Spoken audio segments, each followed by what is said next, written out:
During World War II, millions of Americans went to work in battlefields and factories, while some surprising volunteers worked their magic at home.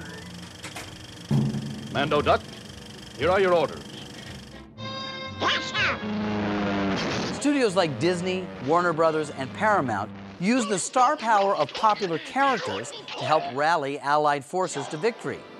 Roadshow landed in the World War II hangar of the commemorative Air Force Minnesota Wing to look at some cartoons in combat. Phil, a lot of studios did their part in the war effort in World War II, but we're focusing on what Disney did. Why Disney? Number one, Disney historically is one of the hottest areas collecting. Secondly, Disney was very, very important in the war effort. In this first piece, we see Donald Duck certainly doing his part for the American and Allied forces, throwing a tomato in Hitler's eye. This first piece is a piece of sheet music which was done for a Disney short called The Führer's Face. And it had a very catchy tune with the same name, The Führer's Face. When the Führer says, "Wie ist the master race?" we heil. And it's a cartoon where Donald plays a miserable, reluctant Nazi, only to wake up realizing he's been in a horrible nightmare.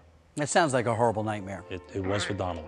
Let's take a look at this next piece, which has a similar image, but this is a different publication. What is this? Well, this is a Disney Dispatch. This was a publication that was sent out to people who worked for Disney Studios during the war effort all around the globe. The newsletter brought them up to date, let them know what was going on at home and in the Disney world itself. Was this a dispatch that went out weekly or monthly? How many of these could there have been? Well, this was a one-time issue, Mark, and obviously they didn't issue that many because there was a limited number of Disney employees serving in the military throughout the globe. What would be the value of this sheet music? There were quite a number of these done. It's a fairly easy thing to find if you wanted to purchase it. However, in this condition, this looks like it just came off the presses.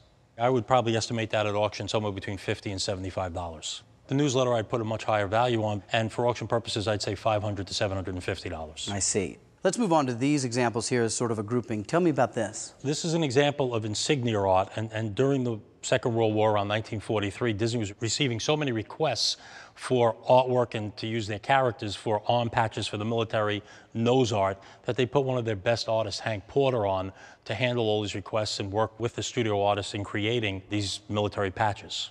This particular one is a mechanical engineer's patch, the top piece being a very, very complete sketch rendition of the patch that they were going to use, and below it you have the actual patch that's leather made and was handcrafted in Italy.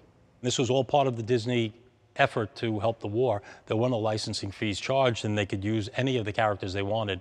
This is a character from Pinocchio. It was Lampwick, and he was one of the tough boys that wound up on Pleasure Island drinking, smoking cigars, and shooting pool, naturally to a bad end. Yeah, they all turned into donkeys, if I remember correctly. Exactly, as did Pinocchio start to turn into a donkey as well. So in addition to being on the patches of the mechanics, it was probably in the nightmares of many young boys who saw Pinocchio. Well, I'm sure it was, absolutely. So what would you say the value would be for these? At auction, I would definitely keep them together. And as a package, I wouldn't hesitate to estimate them between $2,500 and $3,500. Well, it's great to see Disney's effort during World War II, and I appreciate your effort for us. It's great seeing you as always, Mark. Thank you.